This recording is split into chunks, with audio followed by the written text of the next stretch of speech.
Hay un incentivo muy fuerte a emprender a veces, pero también es que las empresas medianas y grandes no logran a veces crecer.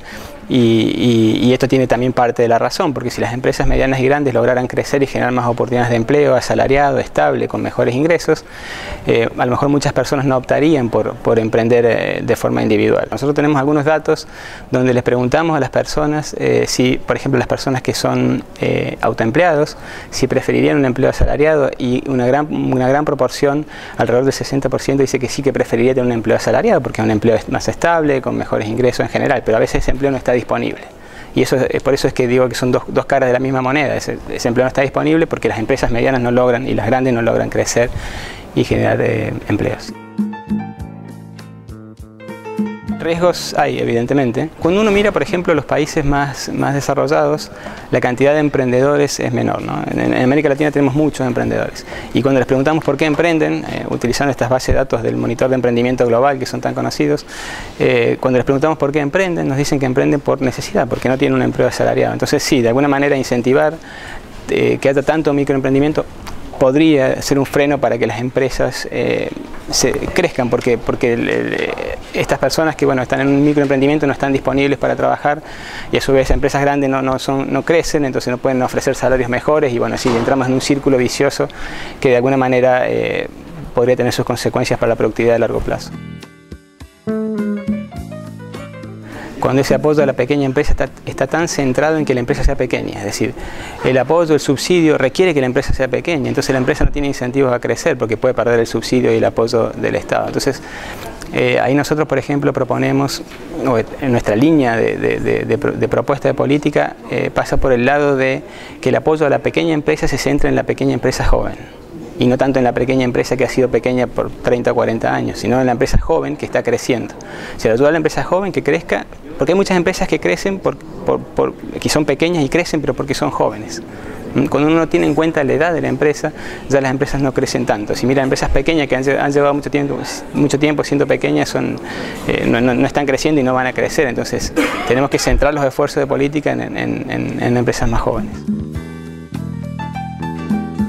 El apoyo tiene que estar más vinculado a la edad de la empresa y a una cuestión temporal y no tanto al tamaño, ¿no? Si por ejemplo te presto durante tus primeros 3 o 4 años hasta que logres financiarte, si te va bien, excelente, no dependes tanto del crédito subsidiado, por ejemplo, y si no te va bien, tal vez sea mejor reconvertirse y empezar otra cosa. Evidentemente separar entre estos dos tipos de emprendimiento es quizás el desafío más importante de la política pública, y a veces no es fácil. Quisiéramos que todos los microemprendedores tuvieran el potencial de crecimiento, pero la realidad indica que no lo tienen.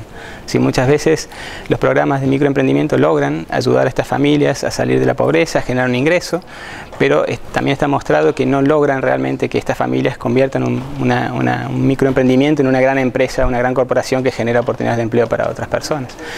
Pero es muy difícil identificar eso, y yo creo que ahí está el desafío de la política pública, porque en la medida que uno puede identificar, uno podría concentrar y focalizar los recursos en aquellas personas que sí tienen el potencial de crecimiento, y de esa forma hacer que los recursos de la sociedad se utilicen de una manera más efectiva y más eficiente.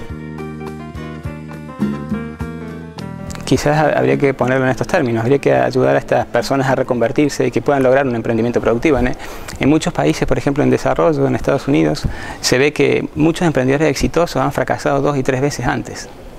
Pero no hay un miedo al fracaso en esa sociedad. Si la gente empieza algo, no le va bien, y empieza otra cosa, y así hasta que aprende, logra una experiencia y le termina yendo muy bien.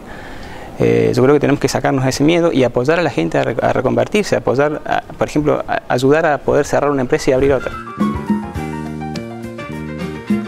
Las políticas a veces apuntan a muchas cosas al mismo tiempo y no es fácil focalizarla. Por ejemplo, uno no puede clasificar políticas tan fácilmente. Las políticas a veces son de capacitación, de financiamiento, se dirigen a las pequeñas, medianas y grandes empresas, por ejemplo, o sea que abarcan a casi todas. Es muy difícil definir una política bien focalizada en un grupo.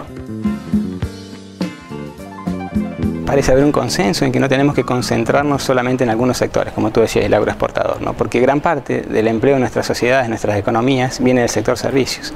Y si nos concentramos en el sector agroexportador, estamos concentrándonos en una proporción muy pequeña del empleo. Entonces creo que sí hay que tener una visión general y enfocar en todos los sectores, y básicamente los sectores de servicios, que son los que generan la gran proporción del empleo.